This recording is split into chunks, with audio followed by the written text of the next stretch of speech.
Hello everyone, I'm J.D. Seal and I'm Vice President at Skyview Partners, and I'm happy to welcome you all to today's session, a PCI update presented by Carol Woodbury. Today Carol is going to bring us an update following the Payment Card Industry Council's November 2013 with updates to the PCI data security standards. During this session, Carol will discuss changes in those standards, clarifications that it brought, and the new requirements and deadlines. This session is brought to you by Skyview Partners, and we're happy to see a number of our old friends joining us. We do these about once a month, a free educational session. Also very glad to have all of the new people that are joining us for the first time. We hope you enjoy this session and will also join us many times in the future. Skyview Partners is a leader in security services and products for the IBM I, AIX, and Linux. It's our goal here at Skyview to draw on the unparalleled expertise of our team of experts led by Carol Woodbury to become team members for our client's IT group, where we, Skyview, pay attention to security details so you, our clients, can spend time focused on other high-value IT activities that contribute directly to the bottom line. Today's presenter is Carol Woodbury, co-founder, president, and CTO of Skyview Partners. Prior to forming Skyview, Carol spent 16 plus years at IBM in positions including Chief Engineering Manager and Security Architect for IBM's Enterprise Server Group. Carol is an award-winning speaker and acknowledged thought leader in security topics through numerous articles placed in trade publications, as well as the author of the book IBM I Security Administration and Compliance, which is available on MC Press online. Skyview Partners has a number of solutions that can help our clients. Our newest solution, which we're very excited about, is the Skyview Managed Security Service. If you don't know about this, I will be giving a short presentation at the end of this with a little more detail, but in brief, Skyview Managed Security Services is a monthly offering where critical security administration topics are monitored and you're notified if something needs attention. It's as simple as that. Reports are created by Skyview and scheduled to run monthly and emailed directly to Skyview. They're reviewed by our experts led by Carol for analysis, and if any issues are discovered, you'll be notified of what those issues are. The service truly takes pressure off of our clients' IT staff and helps make sure that security is getting regular attention, and it is available for IBM I, AIX, and Linux. It is priced per partition or server, and I think you'll find it's priced affordably low. Skyview also has other security offerings, as we always have, our security checkup, as well as security improvement and remediation services. Skyview continues to have various software products, our risk assessor, diagnostic tool, our policy minder, automated security administration tool, audit journal reporter, reports directly from the audit journal, and we also have policy minder for open systems. And again, keep in mind, all Skyview Partners software is available on an unlimited software license. So with that, I'm going to introduce our speaker today, Carol Woodbury, on PCI Update. Hello, Carol. Morning, JD. And thanks everyone for joining me today. JD, can you see my screen? I can. Okay, to check. I have given this presentation before on the payment card industry and what it really is, but there were some major changes and clarifications that came through with this latest version, and so I thought it would be good to have a refresher on this presentation and to go through it and point out the areas that have changed with this latest revision that came out last fall. So just again, what is PCI? PCI is a consortium of 5 major card issuing banks, and it is actually now formed with not just these card issuers, but it's also formed with companies and individuals that make up this consortium, and they have formed this council to which all parties have input. And so it is not just a lopsided view of the financial services industry. It brings together retailers and other members of the payment card infrastructure, if you will, to produce something called the Payment Card Industry Data Security Standards. And in my opinion, it's a good representation of what best practices is from at least one industry's point of view. And it is fairly well written in that, I mean, you can actually read it and not necessarily have to be a security professional to understand it. And so I appreciate the fact that they have produced that type of documentation. Now, what comes out of the Payment Card Industry Council, as far as the standards goes, those requirements are actually levied upon the banks that process credit card transactions, and then it's actually the banks that levy those requirements on anybody that is processing credit card transactions. So most of us automatically think about retailers, and that's the primary people that do that, but there are other people that process transactions. Think of utilities that have an automatic payment coming out for everybody, or when you go to register for a conference such as Common or Summit, I know that there's credit card transactions that go there. So it's any organization that accepts credit cards, and those requirements are coming from the bank that processes our transactions for those credit cards. So that's how the flow of requirements goes. So PCI is updated on a 3-year cycle. They decided that a few years ago that they had been updating it either yearly or every other year, but they stopped that and they have decided that they're going to do it on a 3-year cycle. So this was the first update from the 3-year cycle. It was updated last November. So it came out and it's now version 3.0. The current version 2.0 is in effect through the end of this year. So they're giving retailers and anybody that takes a credit card plenty of time to comply with the new regulations. Now, of course, they encourage people to comply as soon as possible because they feel that the credit card data will be more secure that way, and you'll see why I say that in just a minute. But you actually don't have to comply with version 3.0 until next year, 2015. And actually some of the things, because of the complexity, won't actually kick in until July 1st of 2015. So depending on when your next PCI audit falls, you may have a fairly significant grace period until you have to comply with these new regulations. Now, I said that PCI, the data security standards, comes out on a 3-year cycle, but in between them, the PCI Council has put out several papers and regulations on special interest groups, like guidance for cloud providers and some other application providers, guidance for those, and those have come out off cycle.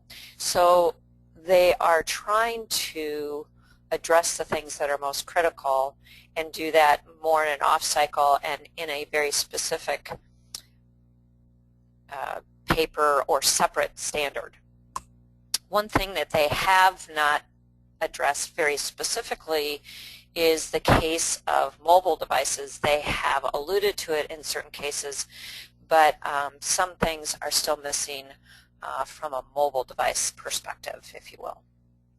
So I would see something coming out on that before the next 3-year cycle, before the next PCI DSS. I have to believe that they will do more to address things that address the mobile area. So when you read the PCI DSS, the thing that you will see addressed and the concept that they're trying to get out with this revision is security as business as usual. And what they're trying to get away from is a point-in-time compliance and an emphasis on security. So maybe they listened to my presentation on compliance needing to be a lifestyle. That would be an interesting thing to see if they heard that. But I have maintained for a long time that compliance can't be a one-time event, that compliance has to be a lifestyle. And that's exactly the line that they're falling into. So again, what they're trying to do is based on a lot of the breaches that have happened over the years, where there was a point in time where the organization was compliant, they found that at the time of the breach, a lot of them were not compliant. And so in order to try to protect cardholder data perpetually, the emphasis now in the standard is security as business as usual. And so again, it's basically perpetually secured data. And so as a result, the way that they're enforcing that is more rigorous and stringent testing requirements for both any of us who process the cardholder data, but also more stringent testing requirements for the assessors. Part of the problem with PCI is that you get some assessors that look at things one way and other assessors that look at things another way, and there's a bit of inconsistency. That is improving, I believe, each year, but there are still some inconsistencies out there. So they are improving the testing requirements for the actual assessors of, or think of them as auditors when they come out and look at your system and compare it to PCI DSS. What they've done to emphasize the implementation of security as business as usual, and you will see that term in the standard, business as usual processes. So what they're doing is more monitoring of security controls. So they want to make sure that they're operating effectively and as intended. It really doesn't do any good to have a control in place if it's not working, right? So there's more measures for that. And they are attempting to ensure that all failures in security controls are detected and responded to in a timely manner. That will be interesting to see how that plays out and to see if that will help reduce the number of breaches that are occurring, because certainly there continue to be breaches.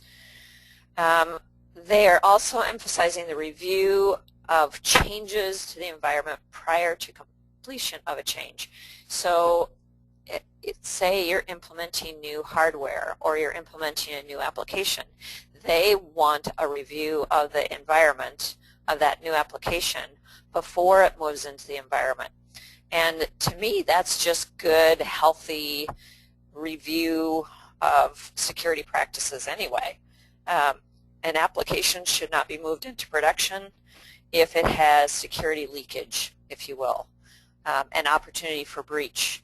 And so to me, that's just good practice. So they're emphasizing that.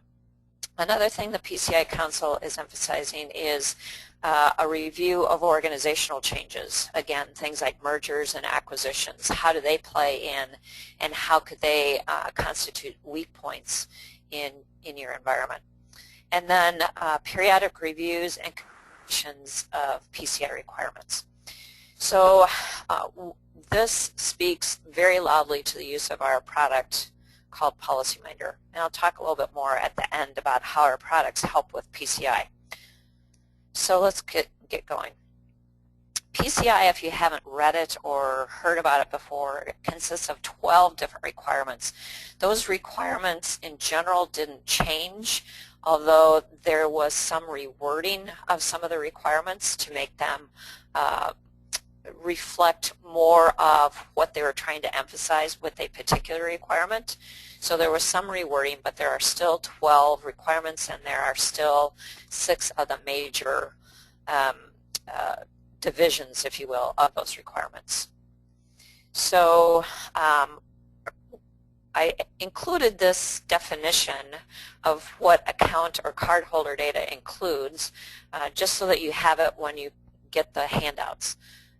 So because there are definitely things that are required depending on whether it's cardholder data or whether it's the sensitive authentication data, and those are two different things and they need to be treated differently.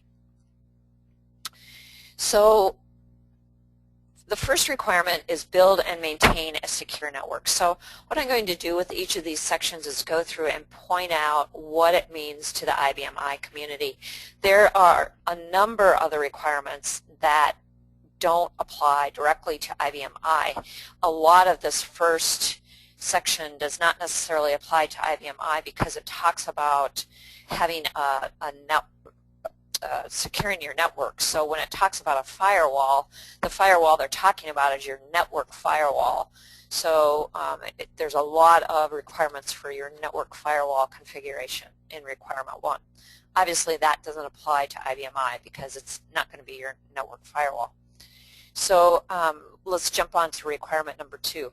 Don't use vendor-supplied defaults for system passwords and other security parameters.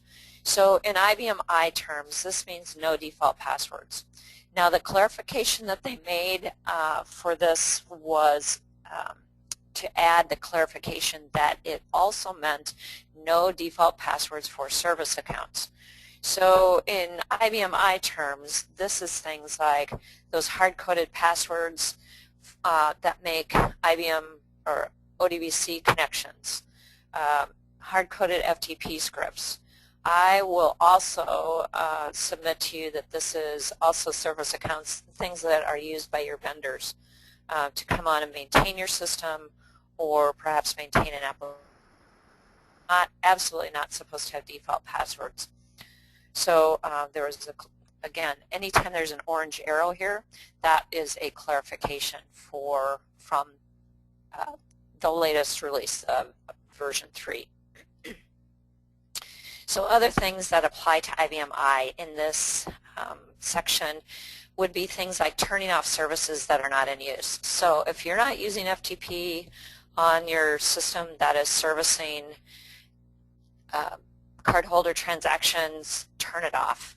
If you're not using DDM, turn it off. Turn off all of the FTP services, all of the TCP/IP services that are not in use. Things like implementing security best practices for system values and other configuration settings.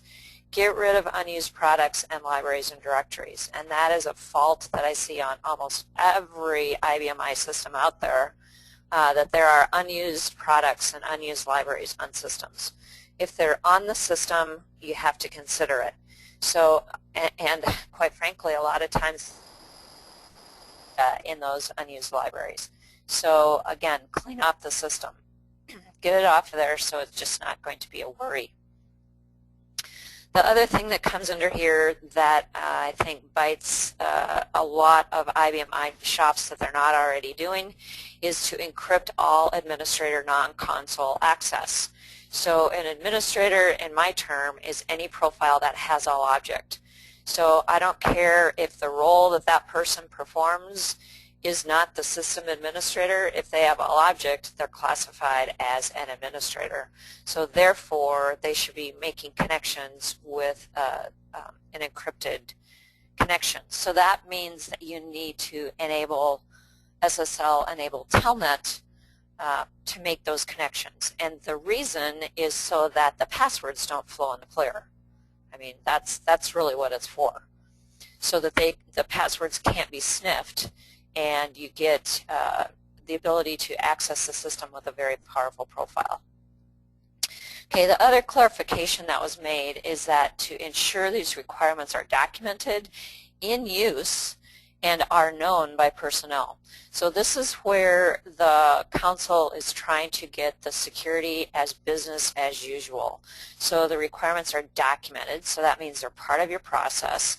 They are actually in use, and you will have to prove that they are in use and that they are known by personnel. So that's where the additional education and periodic education comes in. Going on to the next section, requirement 3, this is to protect cardholder data. And this talks about the data retention of the cardholder data, the data deletion, and the disposal. Okay, do you have that as part of your security policy? Because if it's not there, it needs to be there. This section also defines very clearly what can and cannot be stored, and so I put this little table in, again, that says what parts of the cardholder data can actually be stored or not, as well as sensitive authentication data. So again,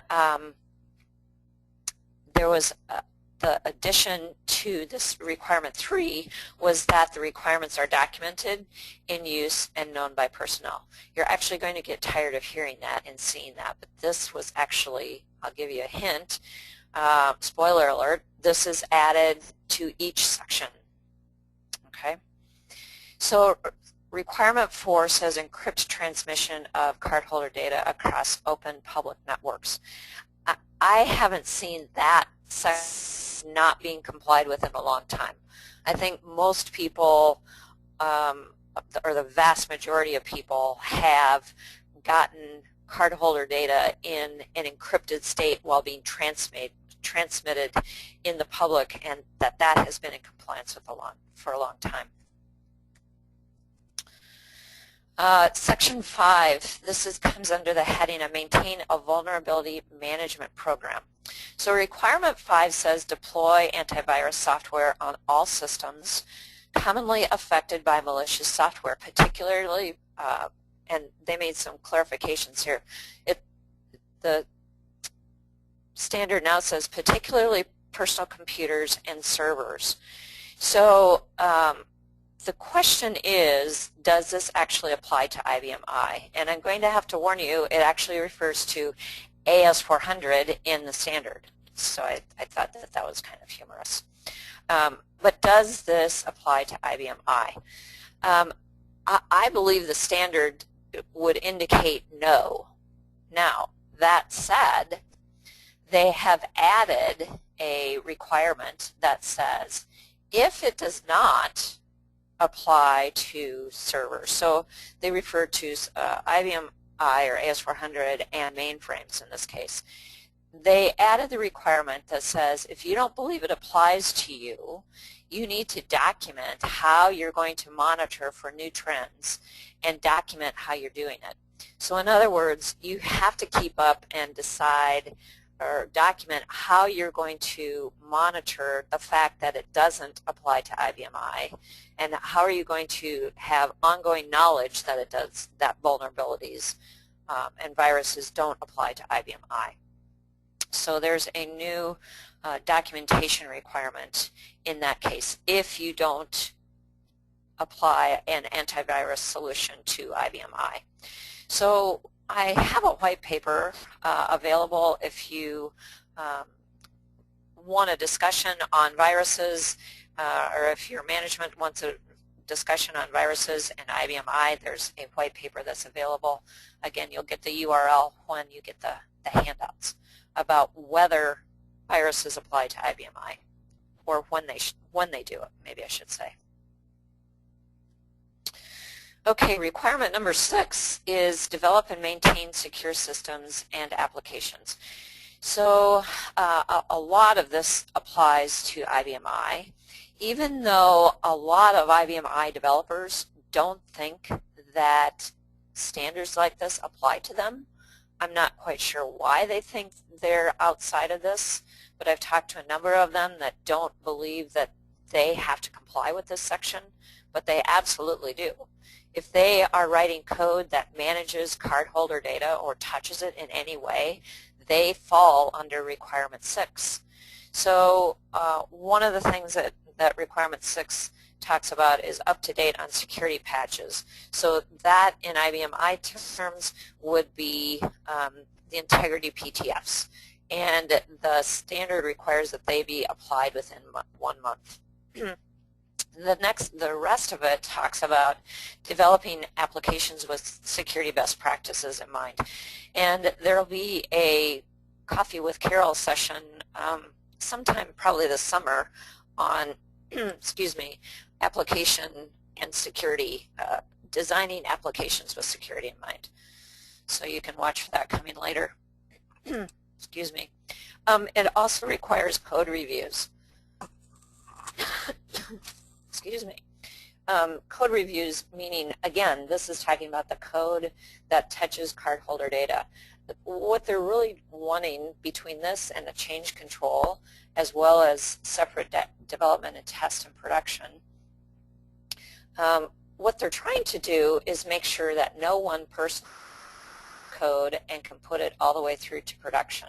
They don't want a chance to have one person develop or insert something that is going into production without review. So everything that goes into production is supposed to be reviewed. There's also supposed to be separation of duties with change control, that the same person is not going to be able to write code that promotes it directly into production. Also separate test data and that production data, live data, should not be used for development and test. And then there's coding guidelines that should be used. So there's a number of different coding guidelines that can be used, and that has grown. It used to just be the OWASP was listed, but there's some coding guidelines from CERT and from SANS that can be used. Then there's some externally facing application requirements that they be scanned at least twice annually to make sure that they have scanned for known vulnerabilities. And then again, ensure that these requirements are documented, in use, and known. Okay, moving along. Requirement number 7, restrict access to cardholder data. So there was no new requirements here except for the fact that these requirements need to be documented, in use, and known. But let's review these. There needs to be a written policy documenting data control. So this is your data classification in your security policy. The access to the data, and we're talking cardholder data here, needs to be implemented with least privilege access, meaning that users accessing cardholder data should have only the minimum amount of authority that they need to do their job and no more, and granted access only when it's required for their job, so that's role-based access.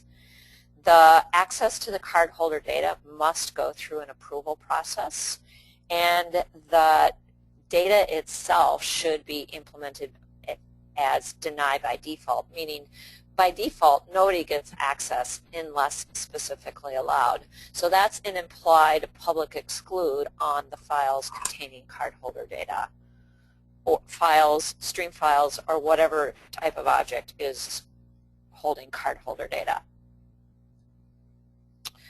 For requirement 8, this comes under, again, the heading of implement strong access control measures. So this is continued from the previous slide.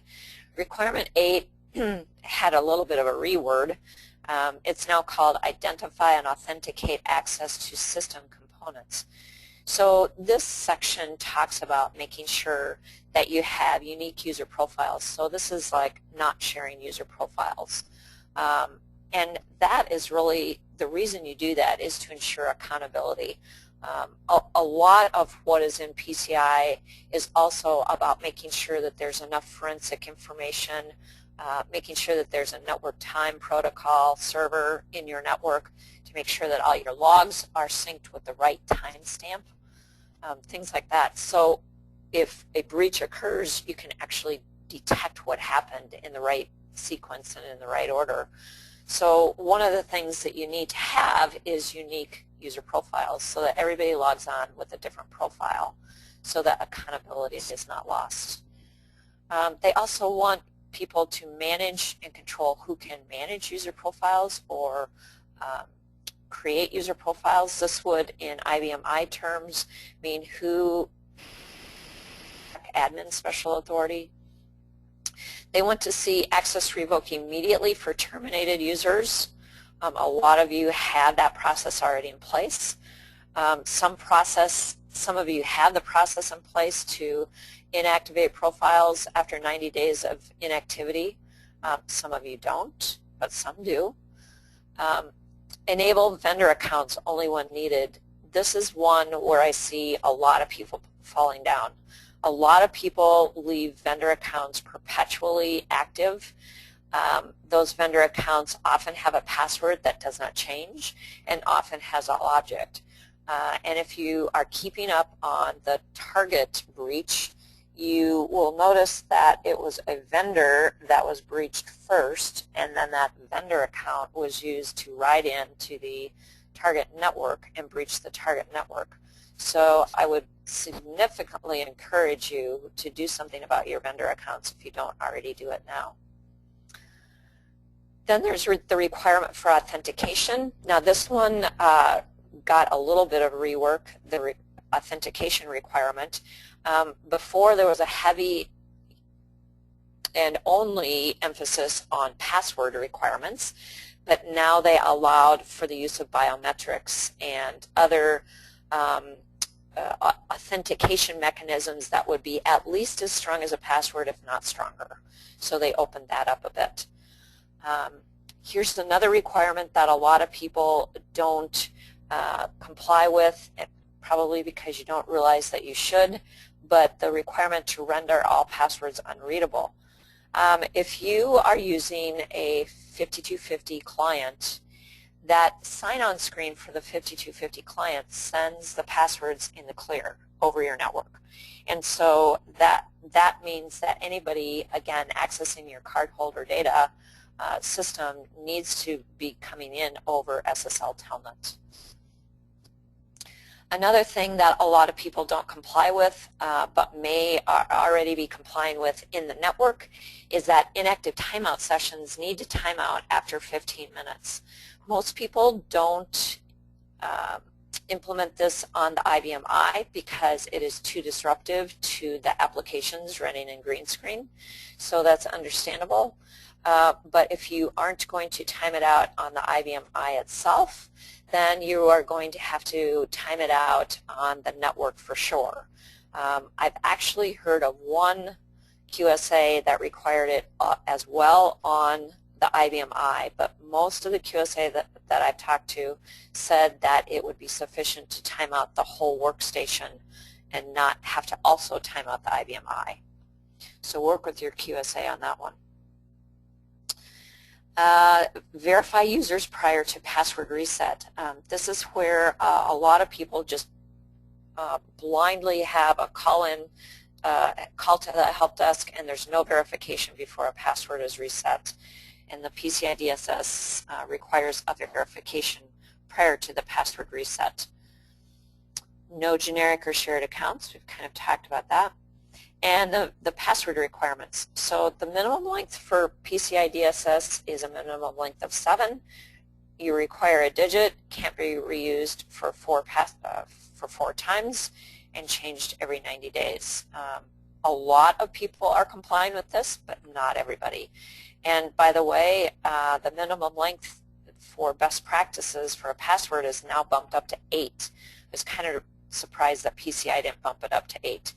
But best practices in the industry is going to 8. So actually, there's a new version, and the minimum length in that newest version has now gone up from 7 to 8. So you'll see that when you upgrade.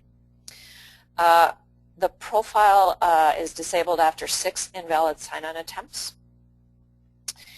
And let's see.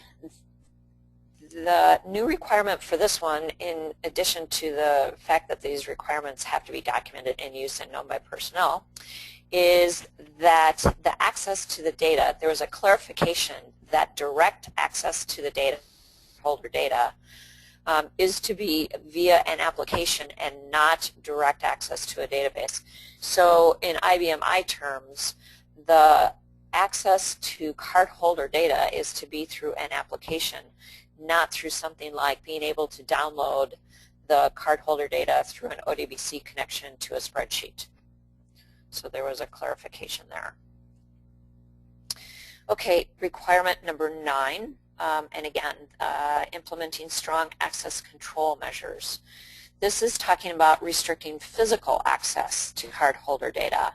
So this is really the physical aspect, not the logical, not the data residing on the system. This is the system itself.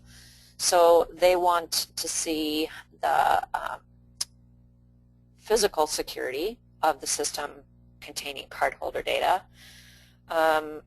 One of the things you might consider, I know that there are sometimes processes out there that will run in batch. Maybe it's a monthly payment.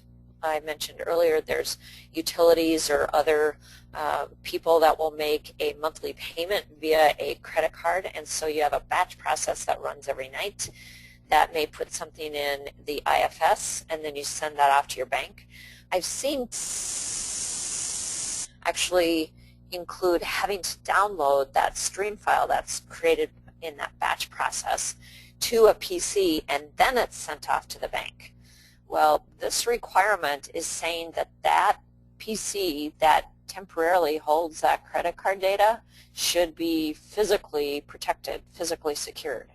So don't think that we're talking about just IBM I in this case. We're talking about any system that holds the cardholder data, even if it's temporary. Then again, we're just talking again about more physical security issues. So things like visually identifying visitors and keeping a log of their access, storing backups off-site, preferably off-site, I guess I should say. Things about controlling access to all types of media. And again, we're talking about media that contains cardholder data. Destroy media when no longer required. So if your IBM I is containing cardholder data, you will probably want to use the product called IBM Disk Sanitizer. And that is a product, and you'll want to use it when you're retiring your IBM I, let me clarify, not in the middle of it. The IBM I Disk Sanitizer will rewrite the disk to the number of times that is required for NIST standards so that data cannot actually be retrieved from the disk at all. So when you're about to retire your IBM I, send it back, you'll want to first run the disk sanitizer, and that will erase all data from your system. That's probably a good thing to do regardless of whether you have cardholder data or not. That will make sure that all of your company's specific data is also protected and erased. Then protect devices from being tampered with. So the interesting thing with the Target breach is that it was the point of sale mechanism, actual hardware that was breached. Interestingly enough, it was they did all the encryption right, but the attack was sophisticated enough that it inserted itself right before it was actually encrypted. But those devices were, at least from everything that I have read so far, were doing everything right. So it will be interesting to see if anything more is done with the cardholder devices requirements after the analysis of the Target breach is done. But the card reader devices have actually come a long way. There were a number of breaches that happened early on by out the actual physical hardware of the devices and putting in devices that would intercept the card reader, send the information off to a rogue server, and then process the transaction normally. So most of the point-of-sale devices have now been protected, and if you go to retailers, they're usually physically locked down to the countertop and so forth. So it's interesting to see what they're doing to protect the devices. And again, the requirement to have this documented in use and known by personnel is also a new requirement. All right, so the next section, regularly monitor and test networks. Requirement 10 is track and monitor all access to network resources and cardholder data. So again, this means in IBM I terms, turning on auditing. So at the very least, you should have audit control set to audit level, which will audit all of the actions, the security relevant actions on the system, and again, at a very least, have these actions being audited. Now, one of the requirements, it says to secure the audit logs. Now, on all other platforms that I know of, there is something that has to happen so that you can be ensured that the audit logs are not tampered with. That's certainly true on AIX and Linux. Fortunately, on IBM I, the way that the audit log was implemented, it's inherently secure. Audit journals, journal receivers, cannot be tampered with. The entire thing could be deleted if you had enough authority, but the individual transactions within the journal itself cannot actually be modified. There's no facility to be able to do that. And so that was done on purpose to ensure the integrity of those audit logs. So we have a leg up on that one. Use a network time server. So this is, I referred to that earlier, to make sure that the timestamps are all coordinated. Review the logs daily and periodically. Okay, so this one received some clarification as well. It used to say that the logs had to be reviewed daily, and everyone in the IBM I world said, you've got to be kidding me. There's no way that we can review our audit logs on a daily basis. That's like a 2 or 3 person job if we're going to review all transactions in the audit log. So they clarified that to come back and look at the things on a daily basis that are most critical to the system, and then periodically for the other types of events. So there was a huge clarification on that one, so that brought some relief to the IBM I community for sure. One of the things that a lot of folks in the IBM I community don't do is to keep the audit journal receivers for 1 year. I encourage all of anybody that I talk to make sure that your backup strategy includes your journal receivers in such a way that if you had to bring back the receivers for a specific point in time or range of time, that you could easily do that. So I don't know how you want to do that. That will depend on how you currently have your backups set up, but you do need to keep a complete set of audit journal receivers for 1 year. And again, the requirement to have all of these requirements documented, in use, and known by personnel was added to this section. Requirement 11 talks about regularly testing system security and processes. So it talks about penetration testing annually and vulnerability scans of internal systems quarterly. Intrusion detection and prevention at the perimeter, so at your network, and at critical points in the environment. You will definitely want to work with your QSA on this to determine if called data loss prevention. That talks about data movement throughout your network. So data loss prevention, DLP, can detect the movement of certain types of data, and you define which types of data that is. So it could be your cardholder data.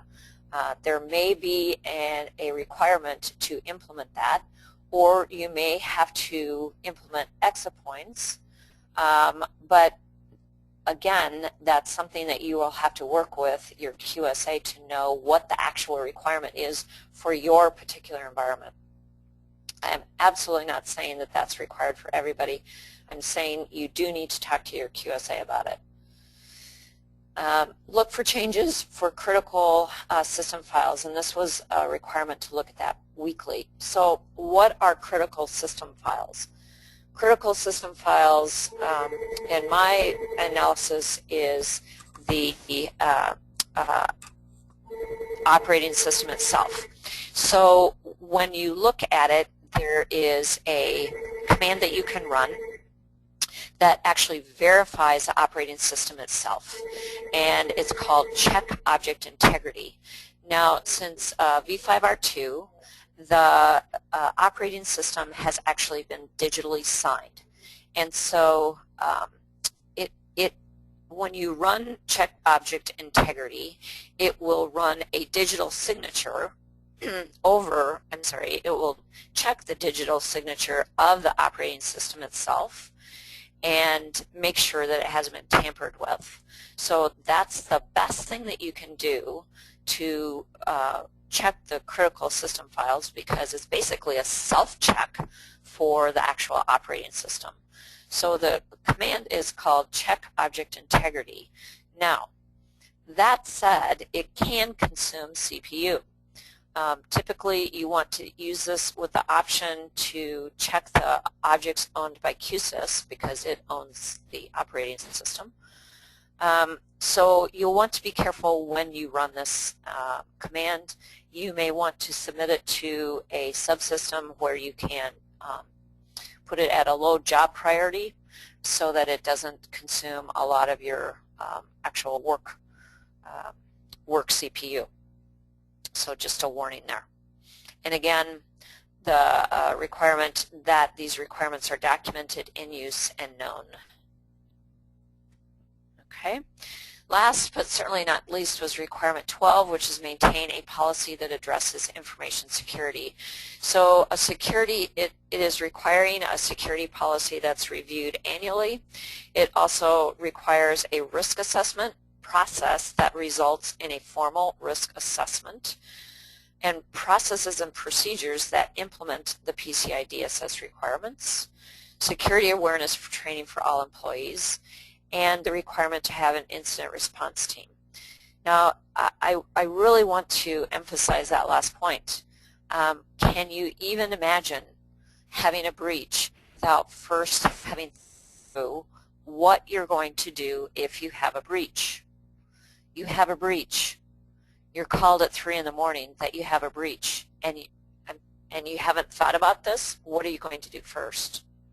Scramble. But if you are scrambling in the wrong direction, you may delete forensic information. You may stop an intrusion that if you had brought in the right team, maybe they could have caught who was actually doing it. I mean, there's all manner of things that you want to cover. Who do you even call to bring in to help you with this type of analysis? So I highly encourage you that you have an incident response team prior to any breach. So just quickly, how Skyview Partners products can help with PCI. Risk Assessor is the comprehensive analysis, and it will provide you with and meets the requirements for that annual security assessment, because it does result in a formal document and a formal process. Policy Minder allows you to document your security policy. It can discover the difference between what your settings are supposed to be and compares it to what they actually are, and will identify the differences. It will allow you to fix the non-compliant items with the fix-it function, and it automates the manual compliance requirements. So we have a checkup service that is based on Risk Assessor, and it can be used as your annual security assessment. It is a comparison of IBM settings against security best practices settings. The result is a document, a formal risk assessment document that lists out high, medium, and low risk items, and you can have it performed at least annually or when the technology or organization changes. Again, these are direct requirements of PCI. You can automate processes with Policy Minder. You can remove inactive accounts, disable them. You can discover default passwords. You can check the access control settings on those files containing cardholder data, and a lot more. Policy Minder is open or available for IBM I, AIX, and as well as Linux. And this is an exact example of integrating security into business as usual activities. That's the exact purpose of Policy Minder. So here's our contact information, and with that I'm going to turn it over to JD. Well, it was a great session, Carol, and I want to thank everybody for joining our session. Keep in mind that we do have a few slides where I'm going to go over our new managed services. So if you have questions that you'd like to send to Carol, you can do those. We have a few minutes left in our hour here, so thank you very much. So if you have questions, type them into the GoToWebinar dialog box. Well, I'm privileged to be able to give you just a short few slides on our new Skyview Managed Security Services. I think this, Carol can vouch for this as well. This will also help you in giving your auditors what they want, because it really does provide a process for what needs to be done. And with Skyview Managed Services, with Skyview involved, it's going to be something that is going to get done every month. So what we're hearing from our customers, and the reason we came up with Skyview Managed Services, is that they frankly just don't have time, or maybe more accurately, just don't have enough time for all the things that they need to do for security. So what we've developed is a managed security service, which is a monthly offering where critical security administration topics are monitored by Skyview, and then you are notified if something needs attention. So that's the critical phrase in all of this, is you'll get a monthly document notifying you if something needs your attention.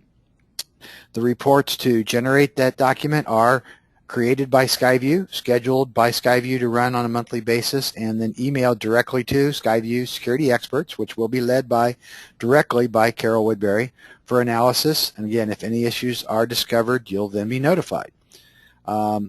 The basics of this is to take the pressure off your IT staff and help you make sure that security is getting the regular attention that it needs.